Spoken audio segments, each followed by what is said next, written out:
আসসালামু আলাইকুম। কেমন আছেন আপনারা সবাই? আশা করি আল্লাহর রহমতে ভালো আছেন। আমি আলহামদুলিল্লাহ ভালো আছি।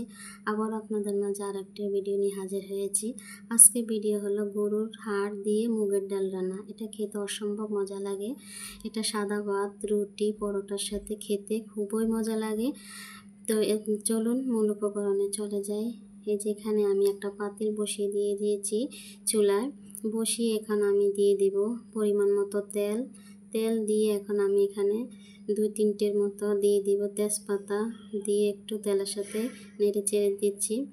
নেড়ে চেড়ে দেওয়ার পর এখানে আমি দিয়ে দিয়েছি পেঁয়াজ কুচি দিয়ে 3-4টের মতো কাঁচামরিচ দিয়ে আমি তেলের সাথে পেঁয়াজটাকে ভেজে নেব। ভেজে নেওয়ার পর এখানে আমি দিয়ে দেব আদা রসুন বাটা দিয়ে আমি তেলের সাথে আবার একটু এটাকে ভেজে নেব, যাতে মশলার যে গন্ধটা থাকে ওটা যাতে চলে যায়। দেখতে পাচ্ছেন এখানে আমি দিয়ে দেব এখন মশলা। জিরার গুঁড়া 2 চামচের মতো, 1.5 চামচ হলুদ গুঁড়া, 1.5 চামচ মরিচ গুঁড়া, 1 চামচের মতো গোলমরিচের গুঁড়া, 1 চামচ গরম মশলার গুঁড়া নিয়েছি আমি এখানে। এখন সবগুলো মশলা আমি দিয়ে দেব। দিয়ে দেওয়ার পর তেলের সাথে এটাকে আমি ভালোভাবে এখন একটু নেড়ে চেড়ে দিচ্ছি, যাতে মশলাটা যাতে পুড়ে না যায়। সেই জন্য আমি এখানে সামান্য পরিমাণে পানি দিয়ে দিচ্ছি। পানি দেওয়ার পর আমি আবারও মশলাটাকে ভালোভাবে কষিয়ে নেব, যাতে মশলার যে গন্ধটা থাকে সেটা যাতে চলে যায়। এখন আমি দিয়ে দেব 1 চামচের মতো লবণ দিয়ে আমি আবারও একটু নেড়ে চেড়ে দিচ্ছি। নেড়ে চেড়ে দেওয়ার পর এখানে আমি দিয়ে দেব মুগের ডাল। এটাকে আমি আগে ভেজে ধুয়ে পরিষ্কার করে নিয়েছি। এখন মুগ ডালটা দিয়ে আমি আবারও এটাকে মশলার সাথে কষিয়ে নেব।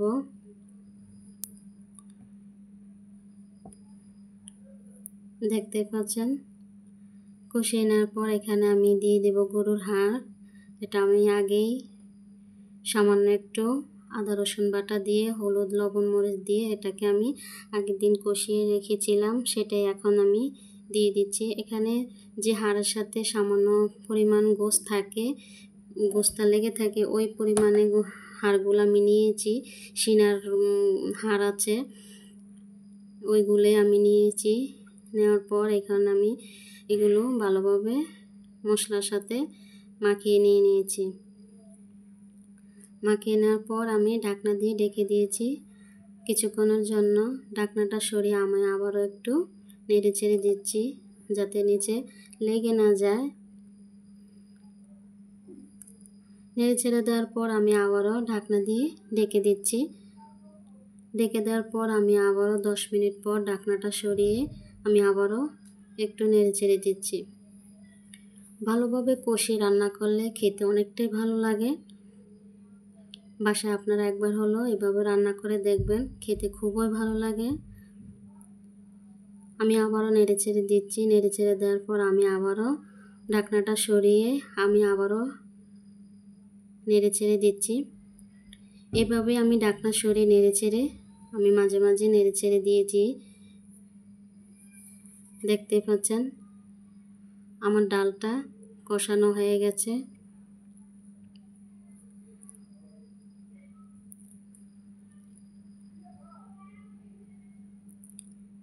আমার হাড়গুলো ডাল সহকারে কষানো হয়ে গেছে।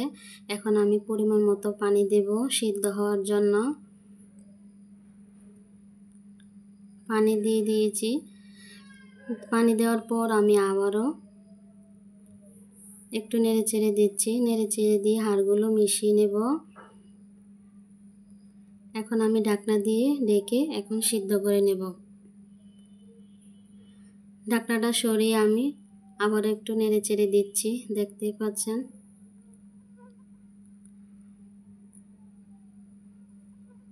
আমার ডালটা সিদ্ধ হয়ে গেছে। বেশি সিদ্ধ করলে ভালো লাগে না খেতে, একদম আঠালো হয়ে যায়। একটু গোটা গোটা রাখলে ডালটা খেতে খুবই ভালো লাগে। এখন আমি পাশের চুলায় পেঁয়াজ কুচি দিয়ে তেলটাকে আমি একটু পেঁয়াজটাকে তেলের সাথে একটু ভেজে নিচ্ছি, কারণ এই ফোড়নটা আমি হাড়ের সাথে দেব। এই ফোড়নটা দিলে খেতে অনেকটাই ভালো লাগে, স্বাদটা আরও অনেকটাই দ্বিগুণ বেড়ে যায়।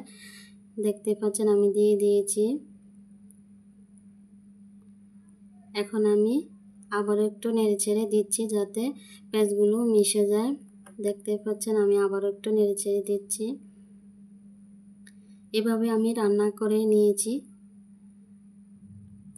আমার রান্না করা প্রায় শেষ পর্যায়ে এসেছে। এখন আমি চুলা থেকে এটাকে নামিয়ে নেব। দেখতেই পাচ্ছেন আমি চুলা থেকে নামিয়ে নিয়েছি। বেশি পাতলা রাখিনি, একটু ঘন রেখেছি, কারণ ঠান্ডা হলে ওটা আর একটু ঘন হয়ে যাবে। তো দেখতেই পাচ্ছেন এই যে আমার একদমই রান্না কমপ্লিট হয়ে গেছে। তো এই ছিল আমার আজকের ভিডিও। আশা করি ভিডিওটি আপনাদের অনেক ভালো লেগেছে। ভালো লাগলে অবশ্যই লাইক কমেন্ট করবেন আর আমার চ্যানেলে সাবস্ক্রাইব করে আমাকে সাপোর্ট করবেন। সবাই ভালো থাকবেন, সুস্থ থাকবেন। আজকের মতো এখানে বিদায় নিচ্ছি। আল্লাহ হাফিজ। আসসালামু আলাইকুম।